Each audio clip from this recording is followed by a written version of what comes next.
Halo semuanya, apa kabar? Jumpa lagi di BG Channel. Pada kesempatan hari ini, kita akan mempelajari materi tema 8, sub 3, pembelajaran 2. Pada pembelajaran 2, mata pelajaran yang dibahas adalah SPDP, Bahasa Indonesia, dan IPA. Untuk tujuan pembelajaran hari ini, bisa kalian lihat pada daftar berikut.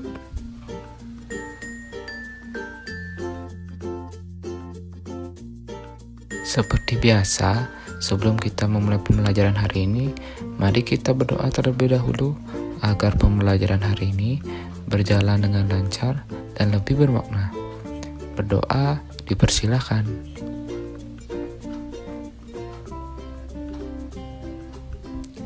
Berdoa selesai. Nah, mari kita mulai pembelajaran hari ini. Coba amati gambar-gambar benda berikut ini. Benda-benda pada gambar tersebut merupakan gambar benda 3 dimensi. Apa yang dimaksud dengan benda 3 dimensi? Mari simak penjelasan berikut. Sebelum kita membahas benda 3 dimensi, kamu harus tahu dulu sebelumnya tentang benda 2 dimensi. Nah, benda 2 dimensi yang paling umum adalah contohnya gambar. Karya seni rupa 2 dimensi merupakan karya seni rupa yang memiliki ukuran panjang dan lebar. Jadi hanya mempunyai panjang dan juga lebar. Dia tidak mempunyai tinggi dan volume. Jadi objek gambar adalah benda-benda 3 dimensi seperti gambar yang kamu buat atau lukisan. Nah, sekarang baru kita akan bahas benda 3 dimensi. Benda 3 dimensi adalah karya seni rupa yang memiliki panjang, lebar, dan tinggi, serta juga memiliki volume. Nah, unsur volume inilah yang menjadi pembeda antara benda 2 dimensi dan benda 3 dimensi. Benda 3 dimensi misalnya benda hias dan benda yang digunakan untuk memenuhi kebutuhan sehari-hari. Contohnya seperti gambar yang tadi kamu lihat. Ada guci, vas, kemudian meja, kursi, lemari, juga lampu hias. Berdasarkan pengertian karya seni 3 dimensi di atas, dapat kamu pahami adanya ciri-ciri 3 dimensi sebagai berikut. Pertama, benda 3 dimensi mempunyai panjang, lebar, dan tinggi. Kedua, dapat dinikmati atau kamu lihat keindahannya dari sudut pandang manapun. Kemudian, memiliki volume, sehingga benda tersebut tidak terlihat datar seperti kertas atau papan. Ditinjau dari jenis bendanya, ada 3 jenis benda yang biasa dituangkan dalam gambar 3 dimensi. 3 jenis benda yang dimaksud sebagai berikut. Pertama, benda kubistis. Benda kubistis adalah benda-benda yang berbentuk menyerupai bangunan kubus atau balok. Contohnya, kotak pensil, kotak tisu, meja, kursi, lemari, bak sampah, dan kulkas. Kemudian benda silindris. Benda silindris adalah benda-benda yang berbentuk menyerupai silinder atau elips. Contohnya, botol, gelas, piring, mangkuk, teko, dan guci. Lalu benda bebas. Benda bebas adalah benda-benda yang bentuknya tidak beraturan. Contohnya, buah-buahan, pepohonan, batu-batuan, dan benda alam lainnya. Berdasarkan penjelasan Bapak tadi, sekarang cobalah jawab pertanyaan-pertanyaan berikut supaya kamu lebih memahami tentang karya seni benda 3 dimensi. Nah, khusus nomor 4 akan Bapak bantu menjelaskan bagaimana teknik dasar menggambar benda 3 dimensi. Pertama, buatlah sketsa gambar yang hendak kamu gambar. Misalnya akan menggambar guci atau benda lainnya. Dalam membuat sketsa, tidak usah menggambar terlalu tebal. Cukup buat garis tipis agar ketika salah, kamu lebih mudah menghapusnya. Dalam membuat sketsa, gunakanlah pensil terlebih dahulu.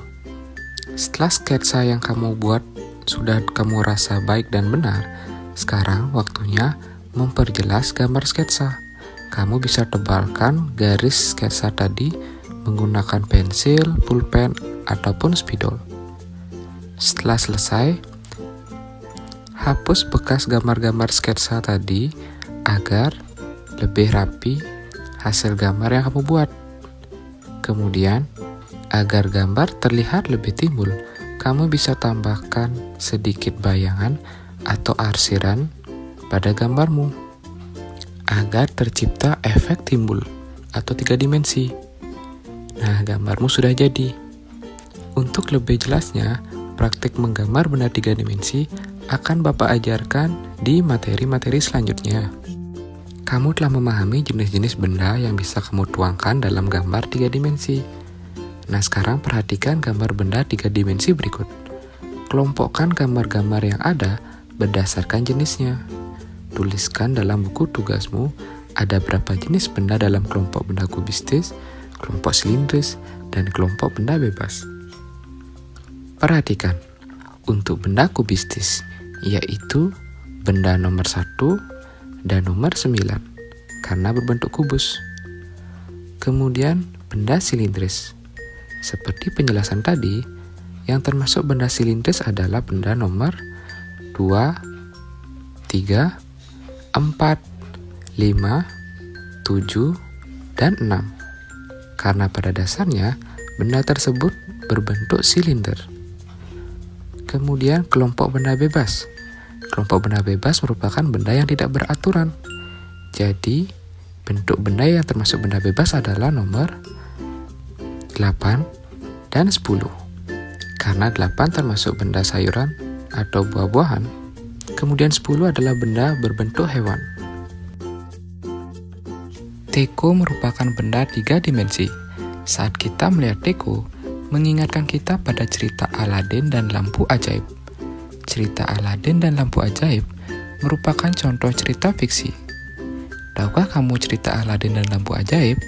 Coba cari tahu mengenai cerita fiksi Aladin dan lampu ajaib dengan cara bertanya kepada orang tua, kakak, guru, atau siapapun yang kamu anggap tahu. Kamu juga bisa mencari melalui berbagai media seperti internet ataupun yang lainnya. Setelah kamu sudah menemukan kisah tersebut, tuliskan kembali dengan singkat cerita Aladin dan lampu ajaib tersebut. Tuliskan juga tokoh-tokoh yang ada di dalam cerita tersebut beserta sifatnya. Selamat mengerjakan. Benda 3 dimensi berupa teko dapat dibuat dengan cara dibentuk dari tanah liat. Karena pengaruh gaya saat membentuk, tanah liat yang tadinya tidak berbentuk menjadi berbentuk teko. Masih ingatkah kamu dengan pembelajaran 1 yang membahas tentang hubungan gaya dan gerak? Dapatkah kamu menemukan hubungan gaya dan gerak pada peristiwa di lingkungan tempat tinggalmu? Sekarang, coba amati beberapa gambar berikut ini. Pertama, peristiwa anak bermain ketapel. Bermain ketapel dilakukan dengan menarik karet dan melepaskan karetnya. Kedua, peristiwa paman menimba dengan ember. Paman menimba dengan menarik tali timba. Perhatikan gambar berikut. Ketiga, peristiwa perajin membuat gerabah. Gerabah dibuat dari tanah liat. Tanah dibentuk oleh perajin menjadi berbagai bentuk dengan cara menekan-nekan tanah liat tersebut. Perhatikan gambar berikut.